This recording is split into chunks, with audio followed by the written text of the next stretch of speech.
आज सकाळीच एवढा पसारा पडला होता ओट्यावर, पण तो आवरायच्या आधी मी म्हटलं होतं मिसळ करायला घेऊयात, कारण की आज होता आमच्या घरी मिसळचा बेत.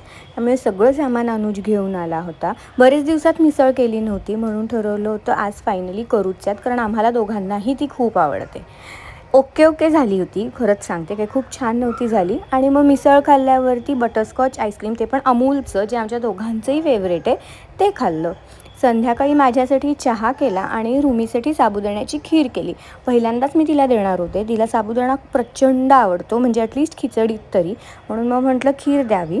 आणि आमच्या दोघींसाठीही मी चिया सीड्स थोड्याशा पाण्यात भिजवून ठेवल्या, कारण की it is a great source of protein आणि खूप न्यूट्रिशियस असतात. सो पाण्यात तेही भिजवून ठेवलं आणि मी तिला रोज संध्याकाळी हल्ली देते येते, त्यामुळे ते सुद्धा केलं. आणि ती झोपली होती तेव्हा हे सगळं मी करत असताना, म्हणून मी मस्तपैकी माझा चहा एन्जॉय केला. ती उठल्यावरती तिला बाहेर फिरायला नेलं आणि आज डिनरला खाल्ली पावभाजी. Okay, bye.